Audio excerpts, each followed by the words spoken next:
This episode of PediaCast is brought to you by the Honda Center for Gait Analysis and Mobility Enhancement at Nationwide Children's Hospital.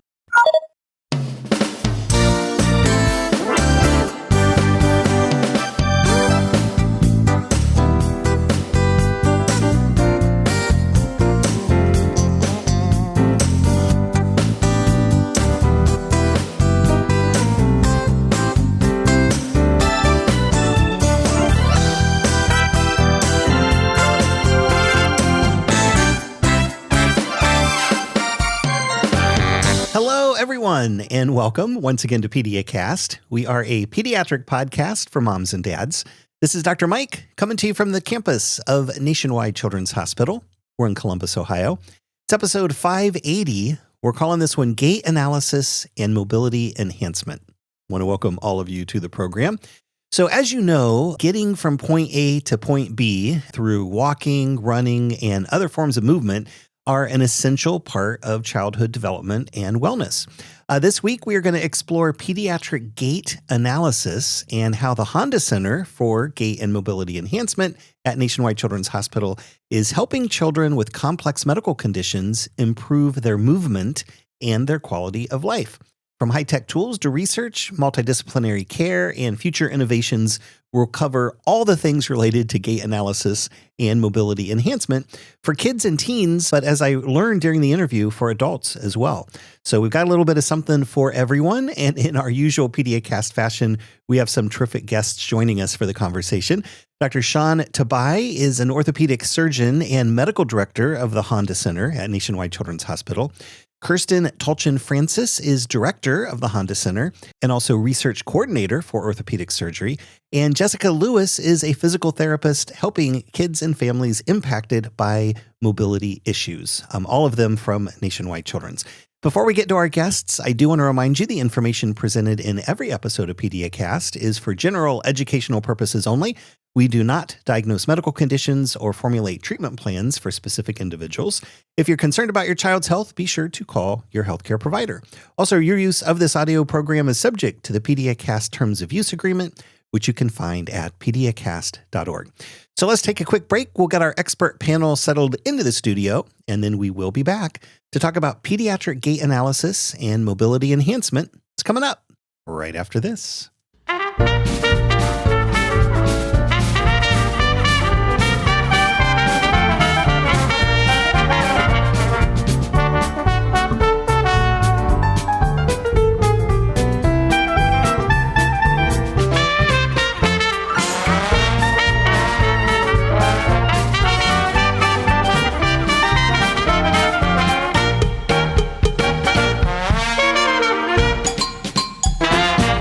Dr. Sean Tabaie is an orthopedic surgeon and medical director of the Honda Center for Gait Analysis and Mobility Enhancement at Nationwide Children's Hospital.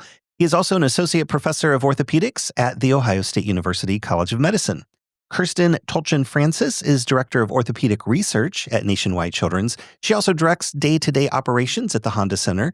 And Jessica Lewis is a physical therapist. She is on the front lines supporting children and their families as they undergo gait analysis and work on mobility enhancement.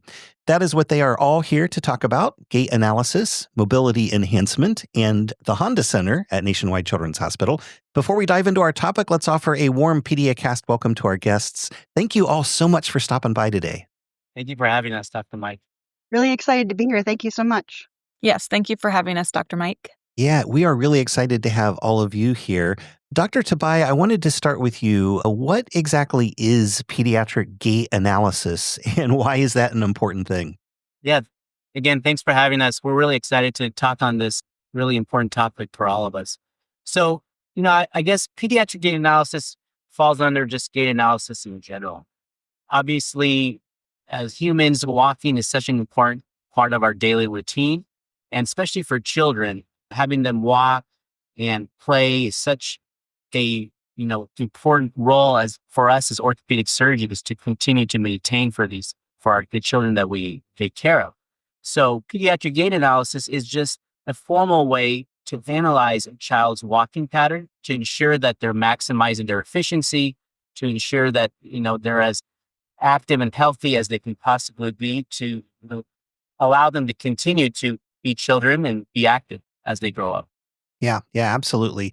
As we embark on our journey here today, the other thing that's important is, of course, pediatric gait analysis, but the other thing is the Honda Center, which is a pretty cool program. Kirsten, as the director of the Honda Center, can you tell us a little bit more about what it's all about, how you got started, how long you've been around, and who it is that you guys are helping? Sure. So we started in 2018 after a very generous donation from Honda. So gait analysis is it's a formal way to do it with motion capture. So when we started the lab, we had 3 people in the lab. We had a medical director. This was before Dr. Tabaie had joined the team. We started with a therapist, and that was Jessica. And then we started with an engineer. And those 3 people bring 3 different pieces to the team, obviously. And we started taking referrals from a clinical side, meaning internal referrals from Nationwide as well as others from the community, to do an evaluation of a patient for gait analysis for the beginning of our kind of time as the game center. And then we began doing some prospective research projects where we bring patients in, and we'll talk about that I think a little bit later from a research standpoint in 2022. All right. And what kind of technology do you guys use at the center? You mentioned video gait analysis. Tell us a little bit more about that. And are there other technologies that are also involved in the evaluation? Sure. So true instrumented motion capture, you might be familiar with it already, actually, but from a different field, from the entertainment side. So this is the same technology that they use to make video games and movie special effects. You've probably seen pictures where you'll have like an actor having a whole bunch of little stickers on their body. Those basically little balls reflect camera light. It goes back into the cameras, and then the cameras can determine exactly where in 3-dimensional space each marker is. So when we have a patient in the lab, Jessica spends a lot of time putting those markers on very specific landmarks. So from a motion capture medical side, we have to be very precise with what we do. That technology then tells us how the body moves in 3 dimensions. So each part of the body that we track, we put markers on those. We also have special plates in the floor that as you walk, you exert a force on the ground. And if you think back to your physics classes, that's an equal and opposite force back up on your foot. So we measure that force, and then we combined it with all of the marker data so that we can determine not only how each joint moves, but also how much power that you generate at each joint. We also have special footprint mapping that we can see where the high and low pressure areas are under the foot. And that can tell us, particularly people who have difficulty with their feet and the positioning of their feet. And then the last big part of what we do is called electromyography. And this is kind of similar to an EKG. It measures electrical signals in the body, but it measures it in the muscles. So it tells us when muscles are on or off, and if they're firing when we think they're firing in order to propel you forward. First, I have to say, this has got to be a ton of fun for these kids, right? I mean, getting the little stickers on them, and they have probably also seen, on TV and how these things are used in the movies. So that I think is really cool. So really, you're combining a whole lot of data. One, their movement, to the force that they're when they take a step that's really being put down on their foot and where that force is taking place. And then the third one is the footprint mapping. And so you are combining all of that data to come up with, a plan that's going to help them in terms of mobility, maybe less pain, being able to have better function. So Sean, how does that all come together? Is there like a computer program that analyzes all that data, or do you have to sort of sort through all of those different data sets and put it all together in your head? Yeah, that's a great question. That's definitely over my pay grade if it was. But I mean, luckily we have very technologically advanced computer programs that are able to analyze that data and not only give graphical analyses of what we see or what the computer sees, but also kind of picture representations of how the child is walking. Again, all that data comes together and gives us true quantifiable objective numbers that we could put to how we observe them walk. So traditionally, we just watch these children walk. We do a physical exam. And I would say most, practitioners are very good at that. But ultimately, there's an element of subjectivity to that. So this data truly gives us objective information to allow us to make those informed clinical decisions moving forward. That really makes a lot of sense because AI in particular is really in its infancy, believe it or not. And so when we think about, computer analysis and machine learning and all of these things, that was not something that was present, even 5, 10 years ago. And yet you did help kids who needed gait analysis and maybe were having difficulty with mobility all along. And so you do have some idea of what to do, but this really does standardize things a little bit better. And as you say, there may be some subjectivity from practitioner to practitioner, depending on patients that they've seen in the past. But I'm sure this is based on data from large sets of patients to sort of have a standard. Is that correct?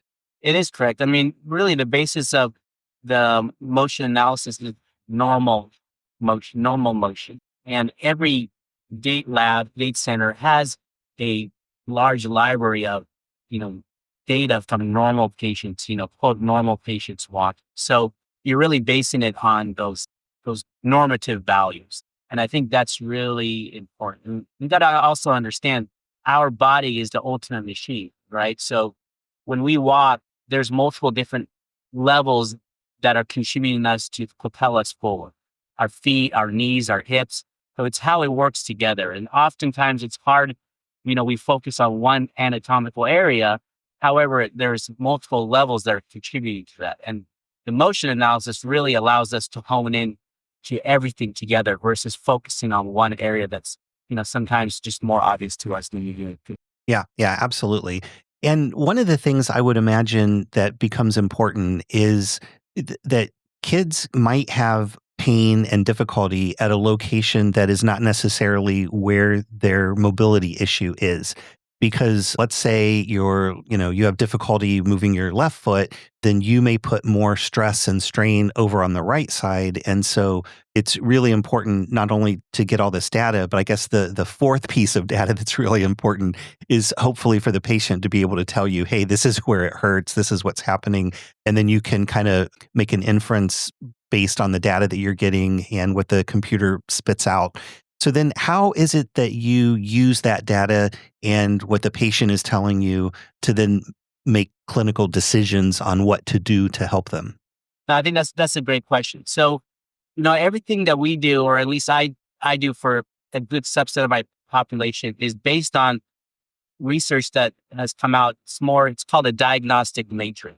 And it's really different components that help us make our decisions. We ultimately want to do a surgery that has the maximum benefit. So the gait analysis portion is part of that diagnostic matrix. It goes along with our physical exam. It goes along with our history, as well as x-rays, and even an exam under anesthesia to truly allow us to make that best, most informed decision. So, without the motion analysis, I don't have any quantifiable numerical values, any data, but this really adds that final component for me to confidently go to the family and say, I really feel that we need to do these surgeries to improve your child's walking ability.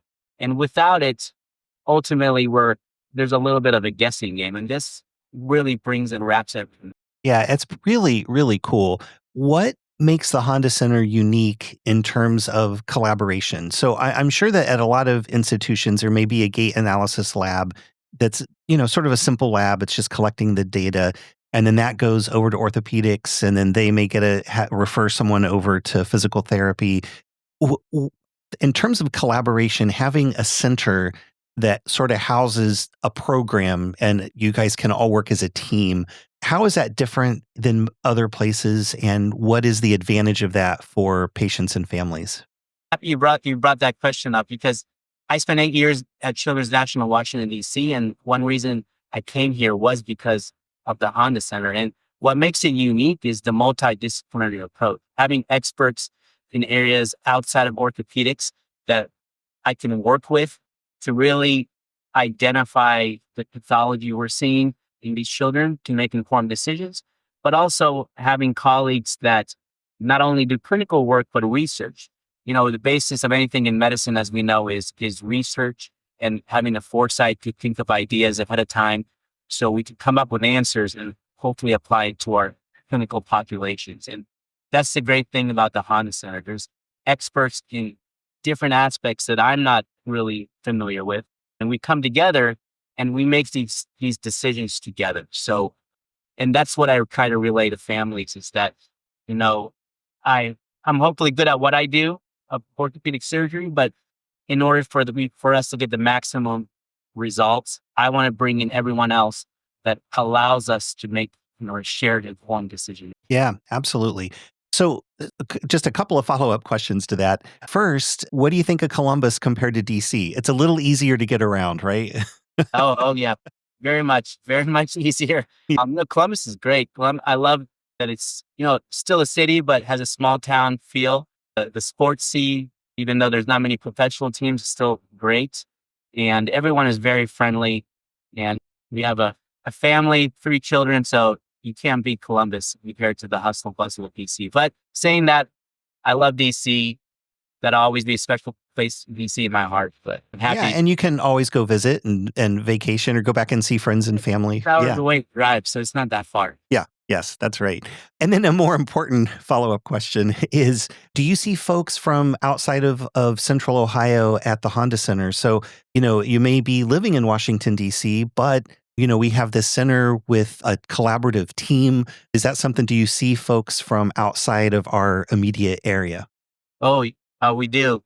We see patients from almost all states, even international patients. And, we have the technology here, we have the expertise here, and the goal is that we'll even grow that to make the Honda Center a true destination center for children that have issues that would necessitate being seen in our motion analysis lab. And so we will put a link in the show notes to the Honda Center's website at Nationwide Children's Hospital. So folks can head over to PediaCast.org and look for the show notes for this episode, which is 580. And then we will have a link to there. And I'm sure you guys have contact information for patients and also for providers to sort of make referrals happen if folks are interested in traveling to Central Ohio to see you guys. Now, so what patients are we talking about? So we've been really talking in generalities of gait issues, mobility problems, difficulty moving from point A to point B. So Jessica, what are the typical patients that you see? Like what kind of medical conditions are they dealing with that mobility could be an issue? Who are you seeing? I would say the largest population that we see for gait-related diagnoses is a neuromuscular population. So a lot of children with cerebral palsy, myelomeningocele, traumatic brain injuries, maybe muscular dystrophies. And then you kind of touched on it a little bit before, but we see some patients that are just having pain, and that pain is driving some kind of problem with their walking and their gait. And that might be in their back and their hips and their knee, their feet, or all of the above. Another big population is foot deformity. So this might be someone with a pathological flat foot or pes plano valgus. We might see someone with a really high arch or cavovarus, children with club feet. We see a diagnosis called Charcot-Marie tooth, which causes a lot of problems with foot deformity. And then some newer populations that we've been seeing children with spinal deformities or spinal problems. So some kind of scoliosis, whether it be AIS or adolescent idiopathic scoliosis, or maybe a neuromuscular scoliosis. So we've been seeing those children.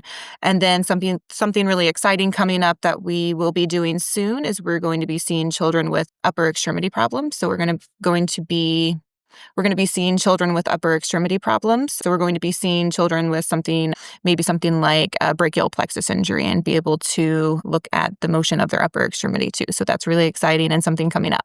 Yeah. And then ultimately, when these kids come in, we just need to have some kind of decision that needs to be made that necessitates more than just like an office visit or an outpatient physical therapy evaluation.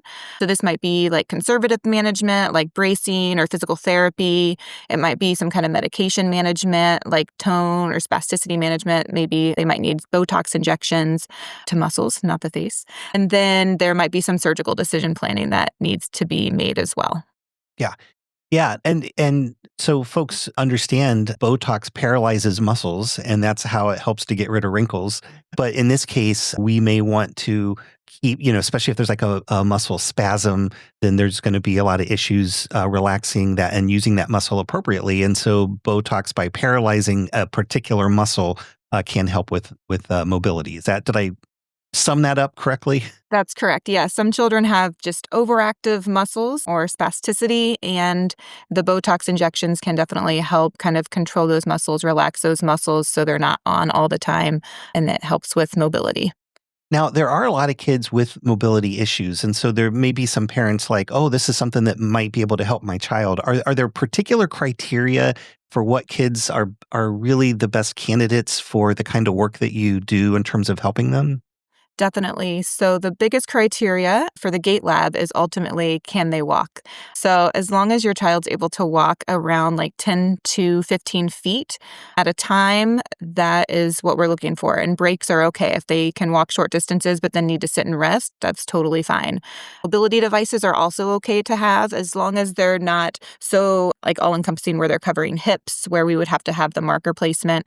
But for the most part, mobility devices can be okay, and they can always call and ask if this specific mobility device that they have would work in our lab or not. Children that have a little bit more difficulty in our lab maybe would be super young children who are just not old enough yet to follow the instructions or to be able to sit for the marker placement, or or children that have some major sensory problems that they don't like to have things on their body, because we do place the markers all over the body with like kind of like a little sticky tape. And so some children really aren't able to tolerate that, and that's totally fine. But yeah, those are some of the children that have a little bit more difficulty participating in our assessment. Yeah. Now, Dr. Tabaie, you talk about the team approach and all the collaboration, and we are also an academic medical center and affiliated with the Ohio State University College of Medicine. How does research play a role at the Honda Center? Well, research is invaluable because it allows us to develop new protocols for patients. So just to touch on this, we see a wide range of patients. A big portion is this neuromuscular CP population, but we also want to see patients with, scoliosis issues, with patients that are undergoing sport-specific surgeries like ACL. So research allows us to develop these new protocols. One new area, for example, is sports performance, return to sport after injury. And it's through research, we're able to develop the pathways so we can bring patients in and actually evaluate them and give them some meaningful intervention. So, a lot of what we do has been established from work that was done by our predecessors years ago. But now, through our research endeavors, we're trying to utilize the motion analysis lab for even more indication. And Jessica, what are some of the key populations then that you are studying through research? We have a lot of really exciting research studies going on in our lab, and I would say they primarily fall under 5 big areas. The first area that we see a lot of research being done in is our neuromuscular and musculoskeletal population. So these may be research projects with children with cerebral palsy, myelomeningocele, muscular dystrophies, different syndromes. We see rheumatology patients, patients with Charcot-Marie-Tooth, arthritis, hip disorders. The second group would be limb difference and limb deformity. This might be congenital amputations, traumatic amputation, limb length differences. The third group is our injuries group. So this is a lot of our sports population. So this might be ACL injuries. We're looking at return to sport. Are they ready to go back safely? Might even be looking at surgical outcomes for some of the sports injuries. The fourth group is our spine group. So this might be scoliosis, like I touched on before. This might be idiopathic, congenital, neuromuscular. And then we're kind of looking and comparing treatment modalities and surgical outcomes, looking at fusion levels, things like that. And then our fifth big group is our control group. So this is bringing in children without known diagnoses. We bring them into the lab all the time so we can collect what we can call our control data, which Dr. Tabaie talked about a little bit ago. And then that's the data that we're able to use to compare our clinical and research data to. So 5 really important big groups, lots of research happening, some exciting outcomes, I think, to come. So be on the lookout for that.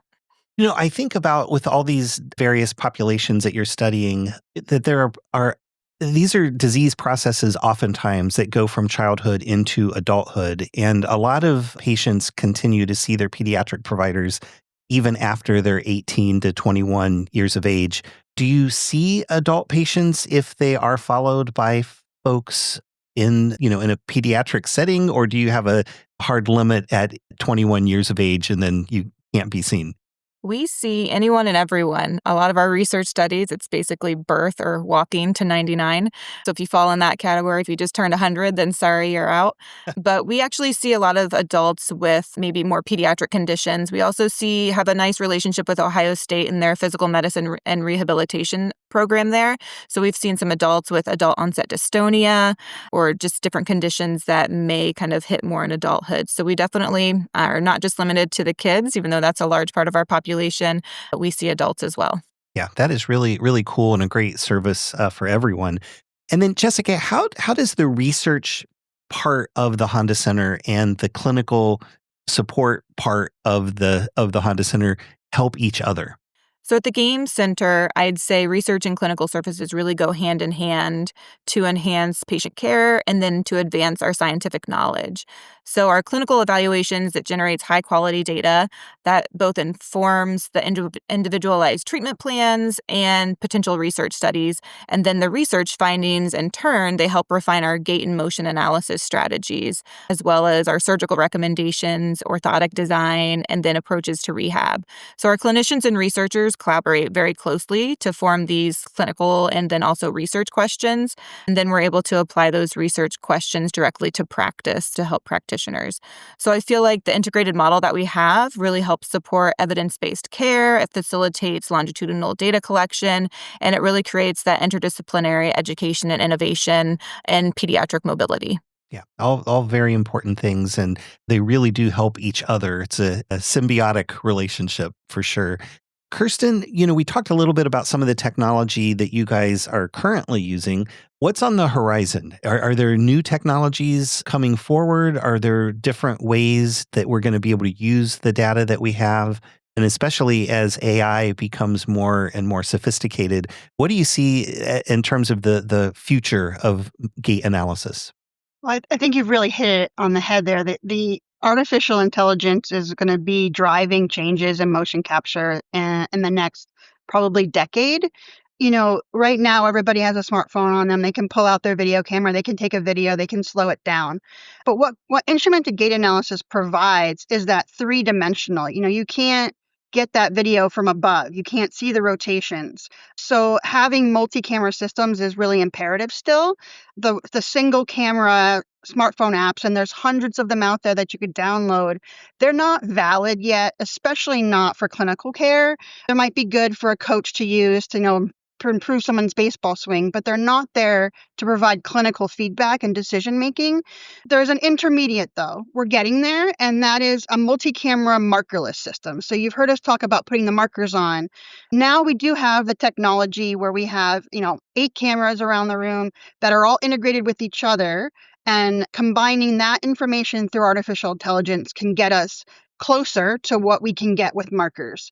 It's still being validated. We actually have a system here at Nationwide that we are also on the forefront of this, trying to develop these algorithms. The software that comes with it is based on AI of 500,000 images of what they call humans in the wild, which is just random photographs that they've had. The problem with that is it's not specific enough to be able to identify some things in clinical populations. So the best example of that is someone who is an amputee and is missing a lower limb and he's using a prosthesis. Those AI algorithms have not quite gotten there to be able to identify those key points it needs on an artificial limb. So we're moving in the right direction. And I think in the next decade, we're going to make huge strides using AI to do this. Yeah. We are here in Central Ohio. It does seem like this could be the kind of technology where maybe someone could go to an offsite, let's say in Nebraska, and have a multi-camera system. Then could those images somehow go to computers at Nationwide and then get sort of the evaluation and maybe physical therapy or operation plan that then could be communicated back to the home place. Do you see stuff like that in the future, or do you think it'll always be, no, you got to travel to Columbus to use our services? Yeah, I think that's a great point. And going forward into where we're doing the markerless motion capture, I definitely can see that as an option. Right now, with the marker-based data, we still need experts in the room putting on markers. Jessica, for example, who's got a lot of experience doing this, and then we need the obviously interpretation part. But I think having that camera system in a clinic, in a kind of a more remote area, more rural area, that's certainly a possibility. The biggest things that we drive our technology right now is the cameras. Cameras have great, resolution now, so that's not a problem, but we still need space. We still need the expertise. So I do think that's a possibility in the future. Yeah. It may be a little ways off, but I'm just thinking in terms of accessibility and getting Absolutely. more kids and families the help they need, even if it's not convenient for them to be able to travel. If you can travel, though, as we have said earlier in this program, Columbus is a great place to travel to, and pretty easy to get around compared to a lot of large cities. So, Jessica, as we wrap up, what would your message be to families whose kids might benefit from motion analysis? Yeah, so I would say if your child is having any kind of difficulty with walking or movement, our motion analysis lab can be a really valuable tool in helping to determine what the best plan of care might be for your child.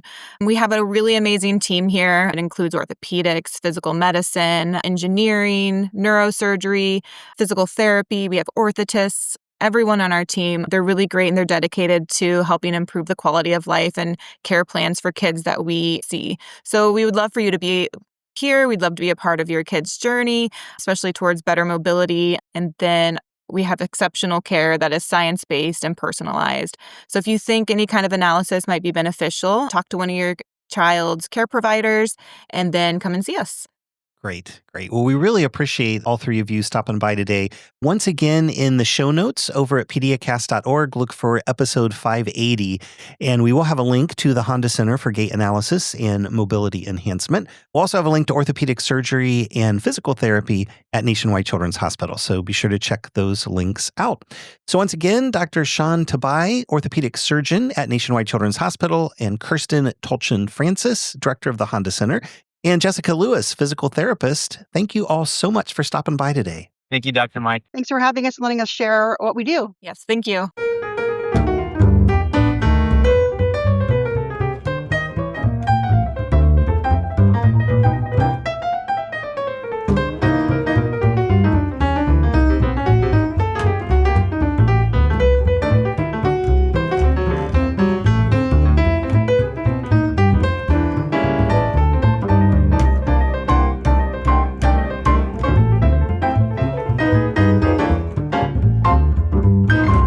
We are back with just enough time to say thanks to all of you for taking time out of your day and making PediaCast a part of it. Really do appreciate that. Also, thanks again to our guests this week, Dr. Sean Tabaie, Kirsten Tulchin-Francis, and Jessica Lewis, all with the Honda Center at Nationwide Children's Hospital.